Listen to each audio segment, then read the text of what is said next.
Olá! Hoje a gente vai fazer uma exploração detalhada dos argumentos para investir em Petrobras, a PTR4. A base é uma análise recente da Empíricos. Isso aí. E o pano de fundo, né, é aquela volatilidade toda no preço do petróleo Brent. Exato.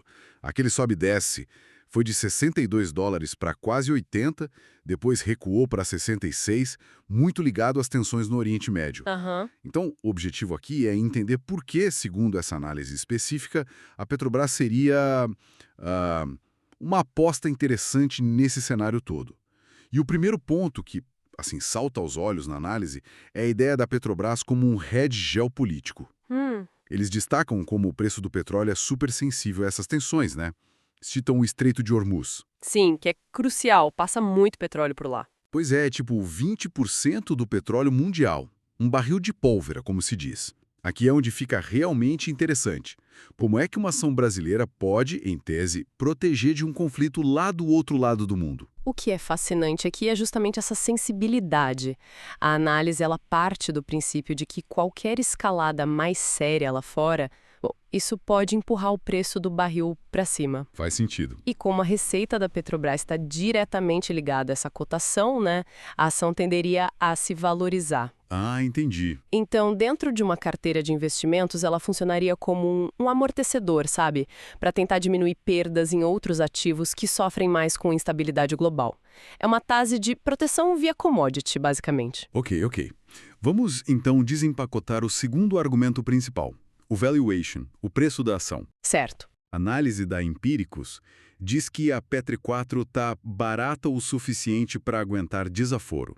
E eles trazem números para isso. Sim, os múltiplos, né? Isso. Negociando a umas 4,6 vezes o lucro que eles projetam para 2026 e umas 3 vezes o EBITDA estimado. Que é aquela medida de geração de caixa operacional. Exato. O que esses números querem dizer na prática? Que está barato. Se a gente conecta isso ao quadro geral, a análise sugere que sim, que esses múltiplos estão descontados. Colocam a Petrobras como uma potencial barganha, especialmente se a gente compara com outros ativos líquidos aqui na Bolsa e ainda mais os que têm alguma ligação com o dólar. O ponto-chave aqui é que esse valuation, considerado baixo, ele criaria uma margem de segurança. Ah, uma folga, digamos. Exatamente. A ideia é que, mesmo se aparecerem notícias ruins, e sempre tem risco, né, principalmente político, o preço já estaria num nível que poderia absorver parte desse impacto. Entendi. E no cenário contrário, se vier notícia boa ou se o petróleo continuar favorável, o potencial de subir seria maior, porque partiria de um ponto mais baixo, entende? Entendi. Essa margem de segurança é um ponto importante, então. E aí a gente chega no terceiro pilar, que sempre dá o que falar. Dividendos. Ah, os dividendos. Sempre polêmicos. Pois é. A análise estima um dividend yield de 12% para os próximos 12 meses. O que é bem alto, né? Nossa, muito alto. E ainda falam da possibilidade de dividendos extraordinários. Como é que isso entra na conta? Então, a dinâmica aqui é até direta, né? O governo federal é o acionista majoritário. Certo, o principal dono. Dependendo da necessidade de caixa do governo para fechar as contas, para cumprir meta fiscal, sabe? Faz sentido. Dividendos extras da Petrobras poderiam ser uma ferramenta para isso. Então, a tese junta esses 3 pontos que a análise vê como positivos. O valuation que eles consideram atrativo, essa sensibilidade boa ao preço do petróleo e essa capacidade forte de gerar caixa que pode virar dividendo gordo. Além desses 3 pontos fortes, a análise da Empíricos cita mais 2 fatores, né, que complementam a visão. Isso. Um é a tal da camada de dolarização indireta. Como funciona isso? É que boa parte da receita da Petrobras vem da venda de petróleo e derivados, certo?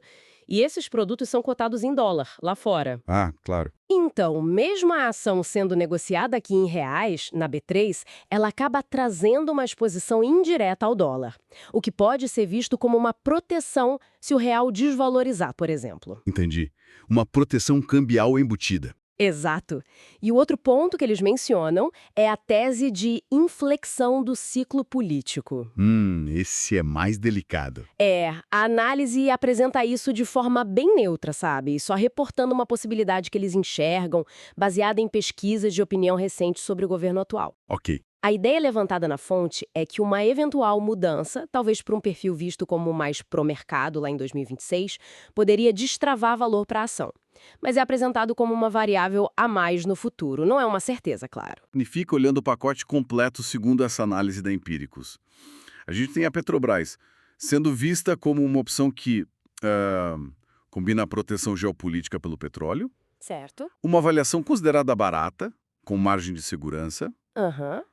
dividendos altos, com chance de serem ainda maiores, Sim. uma dolarização indireta para a carteira e ainda essa perspectiva futura ligada ao ciclo político.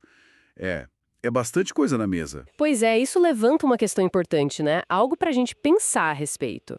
Se a gente considera tudo que a análise aponta, o potencial de ganho, a proteção contra certos riscos de fora, os dividendos, como é que a gente equilibra isso com os riscos que, bom, eles não somem? Tipo a interferência política, né? Exato, interferência política nos preços, na estratégia da empresa, ou mesmo a própria volatilidade do preço do petróleo, que ninguém controla. Verdade. Então fica a reflexão, até que ponto esses argumentos de valuation, de dividendos, por mais sólidos que pareçam na análise, conseguem capturar de verdade todas as complexidades, todas as incertezas de um ativo que é tão central para a nossa economia e tão exposto a fatores políticos e macroeconômicos globais.